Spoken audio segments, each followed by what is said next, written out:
So at age 77, I would like to just share with you 8 of my life's biggest takeaways that may be some that are familiar to you as well. And number one for me is that I've learned that every ache or pain is not going to kill you.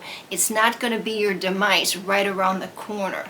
And throughout life, I did worry needlessly about every ache or pain. I mean, I was just convinced there was something wrong.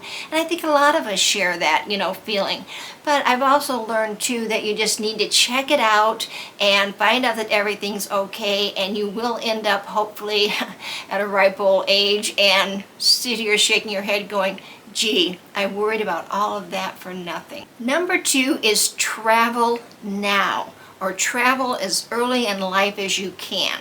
I know that a lot of people want to wait until retirement age to do some, worldwide traveling, or, get in an RV and go up and down the highway. But at my age right now, I'm going to tell you that I never thought in my 40s that I would feel this way. But you may not feel like traveling. You may not be financially able to travel. You may not be in a situation where it can happen. So early in life, when you feel better, maybe in a better financial situation, if you've got any of those destinations that's just got to be on your bucket list and you want to go and visit them, I would do that as early in life as possible. Number 3 is less is better. And unfortunately for most of us, we just don't realize that until later in life or after we have retired.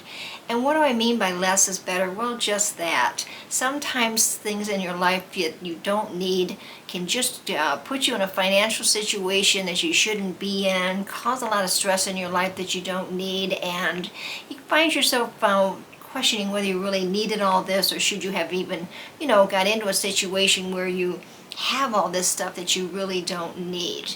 So it's something to think about, because earlier in life, if you kept it a little bit more moderate, possibly you might have more income later in life because of that. Number 4 is create equity, and I mean equity in a home or a property.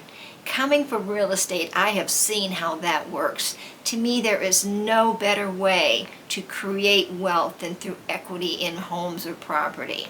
And I can tell you right now that a lot of people that I saw in my real estate career, they just didn't stay put long enough to create any equity in a property.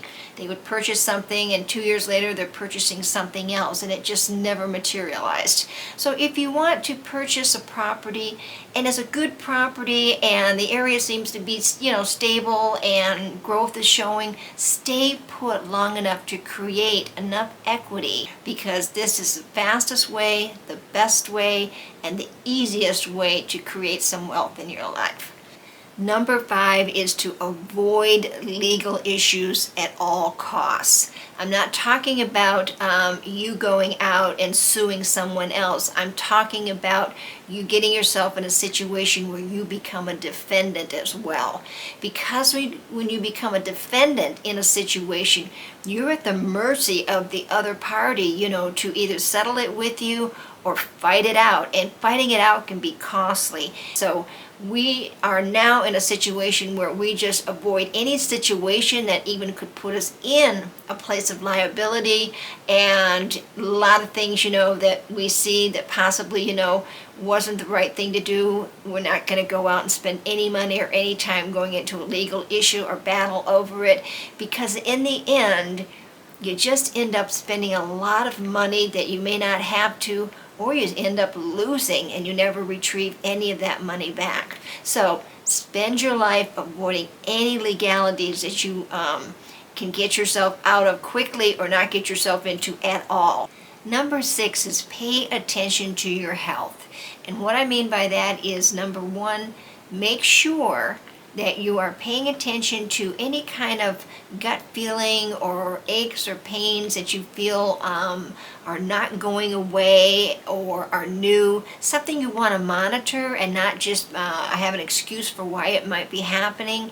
You just want to really pay attention to that. And number 2 is to take advantage of all of the medical tests that are available today in advance of something that could be a life-threatening disease.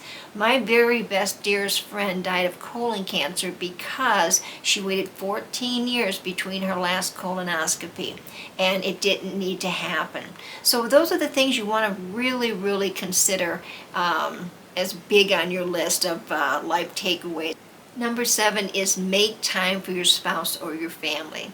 You don't have to do this in a big way. It can just be in small ways, but you just need to set that time aside and make time to spend with them. You don't want to be in your 60s and 70s and find out that it's too late to start that now. Relationships need to be built early in life, and you need to make sure that you're working on that and that you're spending that time that's needed to build that relationship. Number 8 is a big one for me. I'm still practicing it right now, and that is to grow old peacefully. And what I mean by peacefully, I mean don't be chasing youth. Don't be chasing something that's no longer available to you. Just grow old, very peacefully. Accept that you're aging, and if you do that, you'll grow old beautifully as well. So that's it, my 8 takeaways. If you have some that you want to share with me in the comments below, I would love it. But for now, I think that's all I want to share with you. My life's biggest takeaways. There's 8 of them for me. I don't know how many there are for you, but if you got some you want to add to that list, comment below. Thank you guys. You have a great day and a healthy life.